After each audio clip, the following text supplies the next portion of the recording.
When some Manchester United, here a goalkeeper, Womo Enya Briapa, and Comamete, as a Sisiana Bantari Dean, Eddie Amy Martinez, Emiliano Martinez, Wadum, a goalkeeper, Wano Ewa Aston Villa, yes, Manchester United, Eddie Comoyepa, Atas Omo has so met Menya goalkeeper way, Nawababa Manchester United, and Yaman Sotimakoye, Eddie Amomo, Sisiana Aka clan of Tificasna, Womenya from Aston Villa, now for green light to Netimaso, no Metimato Brantano. Na mpempe ya meka side na yesa Branta ni deal no ejina Jadon Sancho so sakobasa se Jadon Sancho ebenya akwade a na Tessa Branta ni de Emi Martinez wo metimi atono na once Manchester United two goalkeepers ana omo ye omo ho aduma Royal Antwerp boko no winim say ade say ne no wo mo so goalkeeper ni din anso Eddie Lemens wono so ade say wo mo penalty reporter men say ka say yes Manchester United say sa two goalkeepers no wo me ye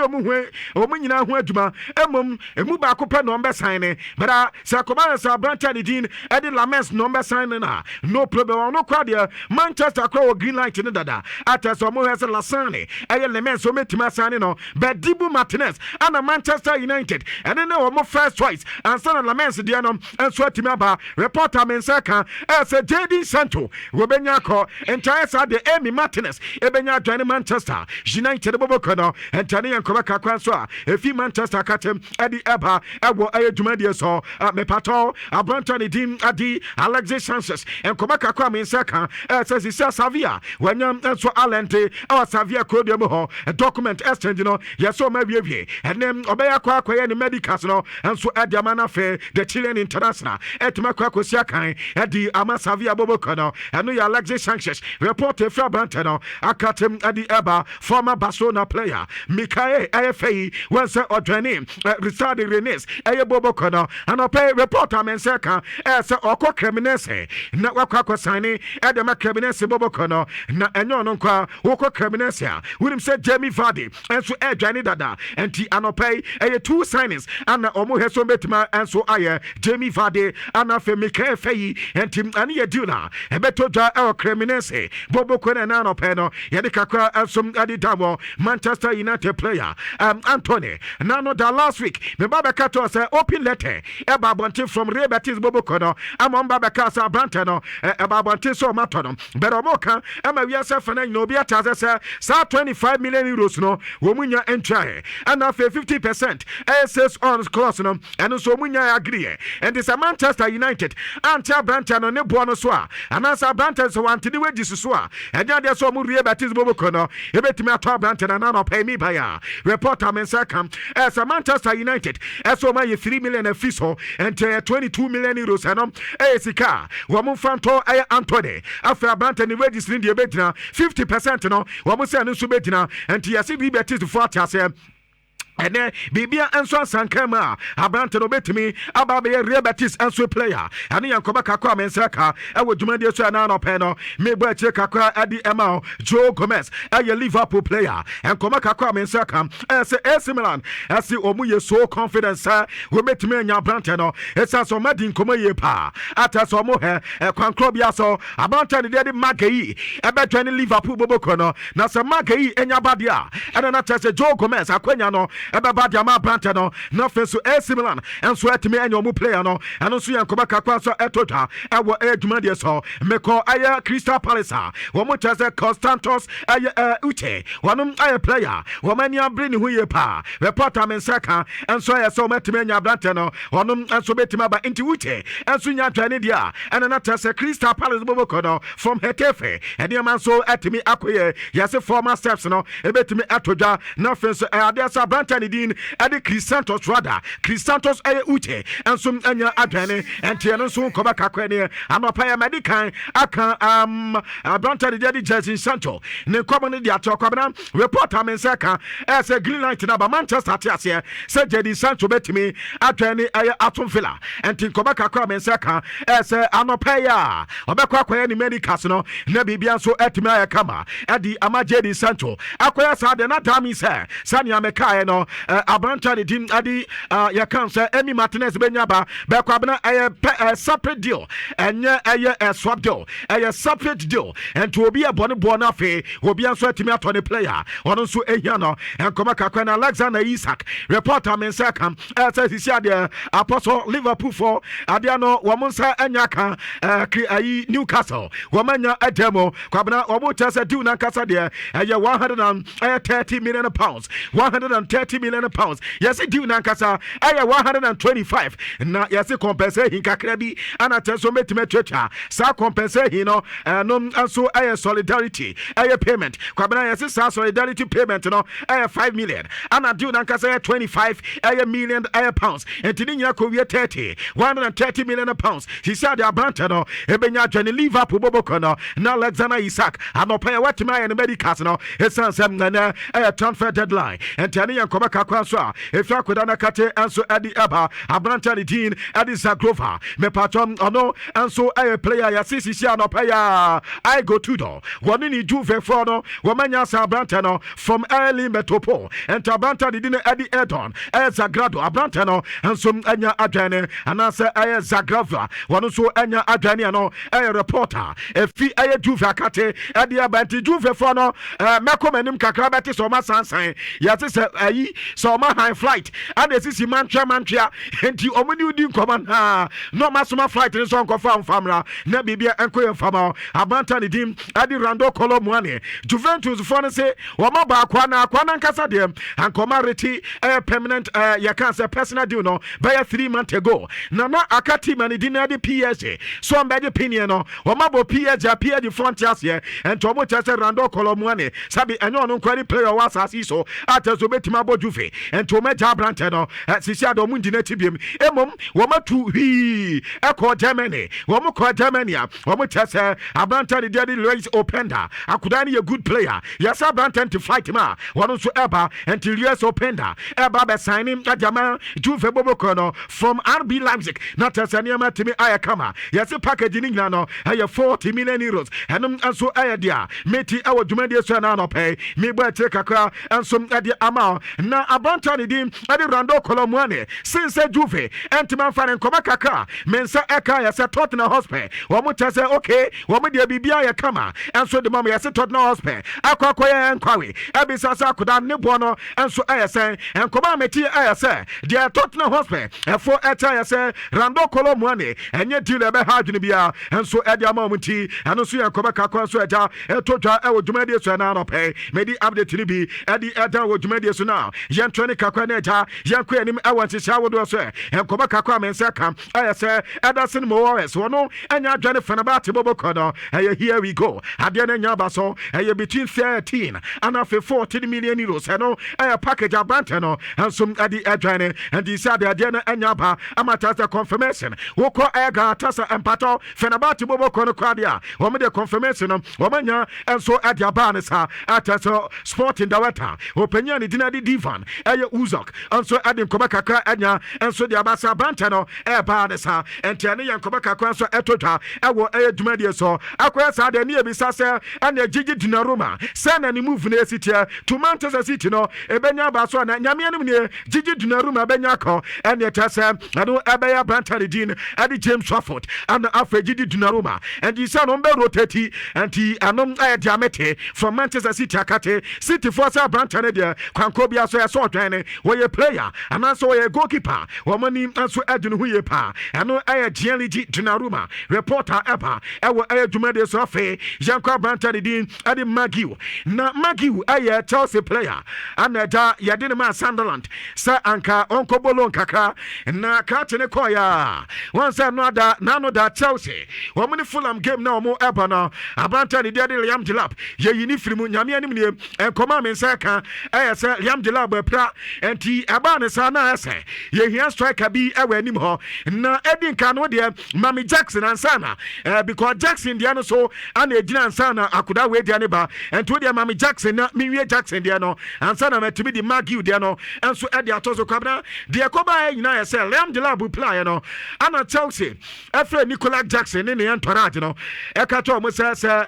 wo munya ndu ya kwabna mo nsamra impo so madu kwa mo nsamra na na Liam de la Pepra na fe omna mesa branch na nan ane yesi Chelsea communicate here adima ni agent no na omo communicate here adima ni agent na kwabena openya ni de Ali Aya Barat asi yankan Chelsea for say Alu play etu ekwa nim ensanati because alu play kwabena backwards nim reverse nim alu play bi onu nim na ekwa nim ti anya de so betie Chelsea for ono de wadu awie dada enti akwa sign e adi ama Bayern boboko no na ano na Chelsea for Bayern for catch o say ye play na so ya den yes ye play ye pra omra de o kan nemum mona ye nim di sa adwuma no initially na nka brand the 15 million package and ye de ma Barcelona deal and some obligation to buy no 10 million euros na nka matimi atua mo de ade no munja koda no ma ne mra na Bayern for se dabi wo mo so Jackson mo hia ne ye pa na Chelsea for okay se mo hia Jackson de akwabena ane de chance mo nto no kra loan no ye nya mfa ne mamu loan biem afi mo nto brand no instead of 80 million euros ne yate so e de about 69 million euros muntua na nka mo nto brand no kwabena yesi Bayern for Chelsea say 69 pardon when you ready so metia 69 and yes Chelsea for Branton say any omra and Sporting director and so Edma Bayern Munich Nicola Jackson say the idea na coordinator so cycle back to Chelsea and ya they so metia ni biem and also met me and so say Branton ni biem and just atenwa ebe pima no pay at as about 10 minutes and sana me ba be remi the other way say Nicola Jackson and ni Bayern move no kwabena off me ba be remi ya metia se Bayern for say woma na Saka Branton no omo de omo tiase Jackson omo sampe and Thomas ase san ni Chelsea edin komo ye Sanka Bayern ka Chelsea for and say nanka 50 million na komu nchi omo de na komu nje na fe na yesi Chelsea for eba be mo mu aye say ene Jackson omo betiase na say womo so entiase na eno na Nicola Jackson refuse to say obeba back to Chelsea no and ma Chelsea for first Sunderland ekatom say ne Magiu a player and only the next option at so met me I resort 20 Abayanka Sunderland for any player no Emma or no so Emma but Sunderland for the Kwabena or more any Chelsea and gidi and I tell so Mujaya Emma Branton the Magiu and so Banti Chelsea so what is a Magiu Abba Nicola Jackson Abba Pato and Chemu pay woman and an ano pay my boy Kakra and the amount our yes showered us now Jan 20 Kakrani and Quay anime but I'm Kobaka and Saka as Jackson the Clubia so women yatono one say no yes ano yakata say nyade say enso ye be fa ni ntino sanka okwose ni go ana no pay Bayern for no asafe nti wonya kwose ni ga no wobenya akọ na eja wakọ he sane ma be koye enso e dia mana na ano na no pay reporter na me saka say Kobase Sanka Jackson wonya ba bia ankwade yesi e bia anka ba bia obetima kopa no enso aye Newcastle boboko no na Newcastle so yesi player pa mo pe aye Juan Visa wo mo say Juan Visa na omuhia no between Rando Colomwani and afa Juan Visa and to no mo say Sankomanya Juan Visa and I say Rando Colomwani dia ebia na nkoma say Sankomenya Nicola Jackson but now no pay reporter mensa eka say Juan Visa this is Brentford for say 55 million pounds 55 million pounds ano score manager to say Juan Visa and so Newcastle neja won konkosia kan fama munti yasi isa de no omanya complete ansa at as Brentford official former formalities no enso betimi aba eno so nkoma kakra ne abanta ne din adi doti Lucky Bakio and koma kakra mensaka enso no so say flight man okọ Benfica no no so tema kwa kwesi akan enso edi amamo eno dodi Lucky Bakio eno so update eba dwumadi esunie afa abanta ne din enso edi Gertruda me pato ono enso adwani Sunderland boboko no na ne Americas ne yase wa complete from team and din adi RB Leipzig and tell you deal every more a 2.5 million loan and I tell Bantaneba option to buy no 25 million pounds and 25 million euros and I account here Nidi answer Eddie Gertruda report if you could kati Eddie Ebony na Brian Blobe kwabna one so ba from areas reporter mensaka as a Sunderland and Yasa Kudano at as on so because Magiu and you back to Chelsea no na so munya player no so every more we must see initial fee fixed price no 20 million euros afe 5 million advance kakra eka ho ni nyina ko 25 million deal anom deal that Brian Brobe enso enya dwane Sunderland bobo kono afe miko Olympic Dumase ekodi nkoma kakra Matt Oriali yasa koda na nya dwane na ono na ekwa replace Andran Rabio 2 million ana tasa plus advance kakra ana grant abrantano enso ekwa yase ne salary bibia ya covered from Brighton and Hove Albion adiano enso enya dwane a enso nkoma kakra na no pe no yade hu nsam bi ade down but loan deal ana abrantano enso ekwa akobo afe yankwa anim kakra na mindi dwuma kakra from Jadi Sancho komane de manya ade aba na Arsenal no de minimo kwabena so masasa so the injury phenomenon na tese yewura man sisia league no ya ba 3 matches pep but obeka se be 6 players hano mu nyina prepare ka Havertz ono so de awo Bukayo Saka de awo Ben White de awo Christian Nogard de awo endase kai ye ka kire mo ye Arsenal for pre Christian Nogard ya ka tamsa o peyi wanyini anka mo mapate mu ade sa na gagai sa Nogard kwabena de amete so ono so de awo injury Martin Odegaard ono kwa de o peyi de chobia ono so de awo William Saliba biemo ene atire ho afi ne ho ba benwinu pato Arsenal injuries ha eno so eba no team I know your reporter. If he asks Nakate, Eddie Eba, Ewjumadi, so an out peno, Eddie Kakra, and so Eddie Edamo, na main training Kakre, not young queen, not your head, and Yamano, and so SC Echo, na me where you bako ewaha, Mamia Chelsea, Mamia Chelsea, and Sana Masako, back to transfer. Na Eja Chelsea ball Fulan. Your boy gave me a month for Ekan once a mass, oh, Chelsea, dear, she said their room hall, woman him said Chelsea for, and if I for Nakokasa, many Premier League for nso akokasa. This is be ababa ayeva ansembia no. Obere na tesa akodi amatel say. And Manchester United in kanka. Omo ka say ene Monday and Richardo say when they belly di adan ya. Omo ba be ayi e de tia Chelsea. Sati omo so Chelsea bobo kono. Bibia this is be akodi matel say. Amatel nkrofo yi ya ne ade na no da ye ne Fulham. Anso ebo game kwabena yes omo ntina me no de na va ade ade bi okay with your journey on Facebook na with your brother had a kakra ko YouTuber we betia say na fe metima to say pa na eno enso atimi aboa nyame anim nie enkofo ni nya go abrantan de munes enso enya go edi tia Chelsea boboko no na ball ne eto atenama center referee chase dabi ball no ade anom uhemo pa wetia Chelsea player enanso enti ade anom va no enkoko hem va ne ko haya wo mu go no womanya enso enya anje kwabena na ade hade kakre de this hinnie na center referee Magdine ana tese wono so ede ye akofi na ni aheva ye jeje ho an no dabi oti akwado and kwabena no go no show anu ye de two chance afi kwansi anumre yi ya go say o ma release statement South Premier League referees for no kwabena o ma release statement say refina kasa kwanum va no disallow go na mistake ana si mama tamfu enya ya ade engrofo kai kwabena de tintini jetem nyina say va no atase mistake no ye entibato and the squeeze no wo mo tase mistake ana va no ye say Chelsea go na Fulham for SA na refi no this how high no mistake ana tase ade ne ye pato nyame anim nie mo kasa va ebo Chelsea ni nyampacho yesi duofu duapa ani epiano Chelsea yi ni yem so be ya de papa ade enti na va amu ano kwabena enti busu ni nyina mu be explain you go tire enko ba bia sania ye be no ho no nko ade duofu duapa ani epiano eno ano no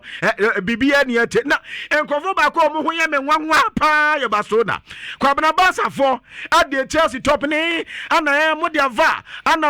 kwabena o mu de ande adutwamo so mo de o mase asam no kra mi wu bi da se kwabena ya di va ade asi ni ase enko he va basona fo adum va ma hi no kwabena